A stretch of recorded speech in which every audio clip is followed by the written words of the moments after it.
It's time for another Dice Tower review with John Richard.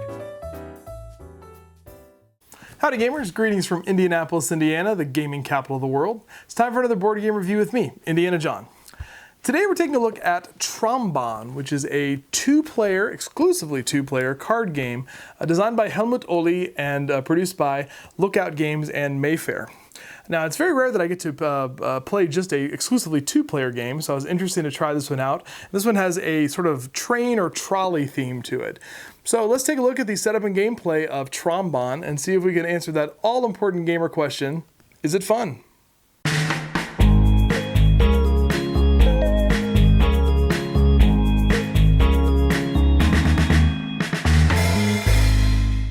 So this is Trambahn, a two-player card game where you are trying to score the most points at the end of 10 scoring rounds. And those scoring rounds are variably determined by play of cards on these stations. The components of the game are as follows. You got this giant deck of cards here, which are in 4 different suits, and they have values that are ranging from 1 to 10. That's on the top left and top right of the card. Then there's also a victory point value that you'll use during scoring. Also, on the back of the card, you'll notice that it's got a looks sort of like money, and that's because when the cards are face down, they're going to be used as money. So at the very beginning of the game, the first player gets 12,000 marks, and the second player gets 15,000, and that's used for purchasing these trains. The object of the game is that you're trying to put these cards in order, in numerical order, and get them associated with trains so that when scoring happens, you can score points for them. Let's take a look at how a round in Trambahn works, and then you'll sort of get an idea how this works. So a turn in Trambahn consists of 5 steps. And the first thing that you're going to do is you have to place 1 or 2 passenger cards. Now these rows right here are the train stations, and this is where you're going to be placing your passengers. And these cards count as passengers for this part of the game. So you're going to select 1 or 2 cards from your hand, and you're going to place them in front of a particular station according to that color. And the way that reason why you're doing this is because if you ever get to 4 of these cards, then this color is going to score. That's what triggers the scoring rounds in these games. And then you're going to look at the cards you've collected, which we'll talk about in a second, in this color, and you'll score accordingly. Both players will. So sometimes you'll want to delay scoring, but sometimes you'll want to accelerate it and trigger a scoring. So that's why you get to play 1 or 2, but you have to play at least 1 passenger card. Second, after you've played your passenger cards, then you're going to play cards in front of you as stations. And you can play as many cards as you want. What you're trying to do is to create runs of cards that are in numerical order. So in this case, I have 3 cards here, a 2, a 4, and a 10. I can place all of those in front of me right now and kind of create a run of cards. The rule is that on a later turn, I could add to this run, but you have to stay in chronological order. This sort of reminds me of the game Lost Cities, if you ever played that. So in this case, I would already have a 2, a 4, and a 10, and so I wouldn't be able to play anything else on this, any other red card on this, because 10 is the highest. But if I wanted to, if I thought that would be a good score for me, I could go ahead and lay that down. And if I wanted to, I could even start another one.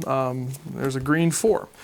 Third, after you've played your station cards, then you can choose to take cards from your hand and you can turn them into money, essentially. You can discard them into your money pile, and then they will only be used as money. So I could choose to keep this blue card in my hand, or I could create money out of it. So let's go ahead and create money. The fourth part of your turn is purchasing trains. And this is the way that you're going to be able to keep these station cards out in front of you.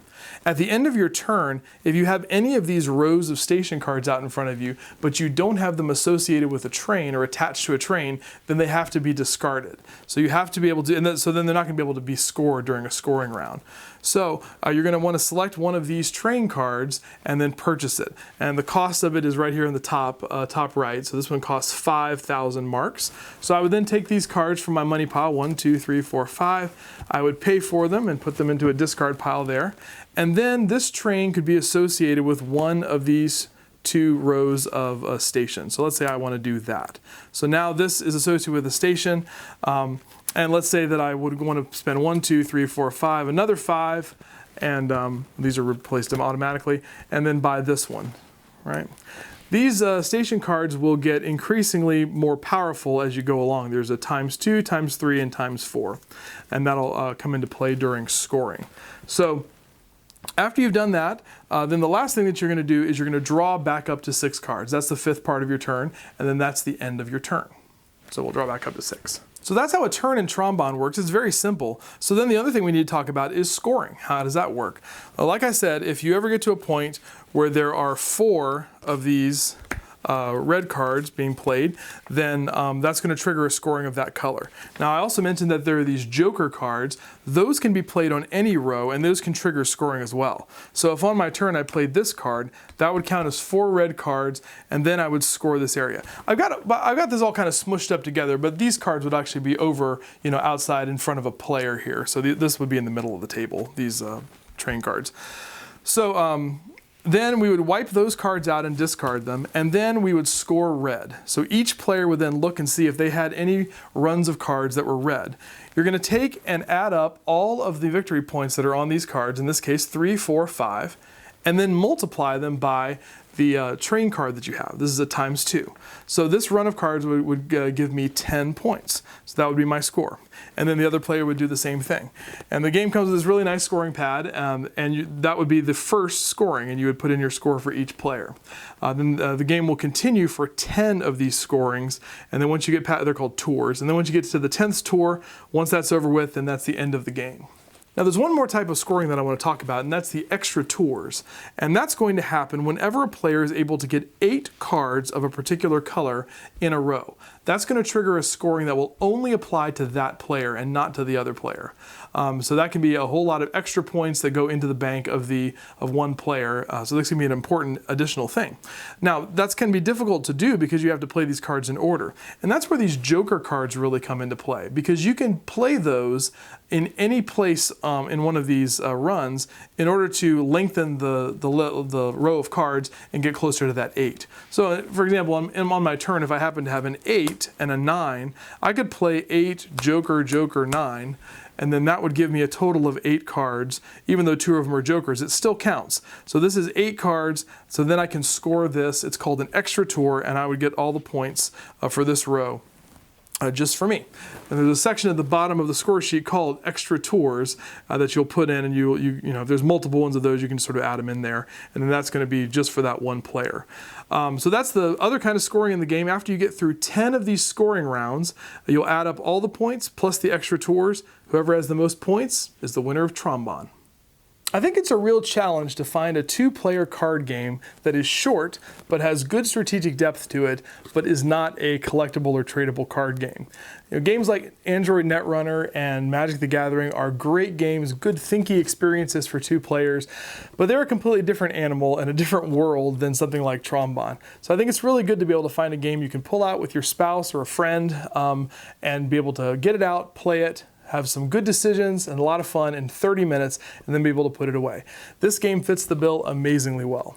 I find that one of my favorite things about this game is the fact that you can trigger your own scoring, and you have some control over that.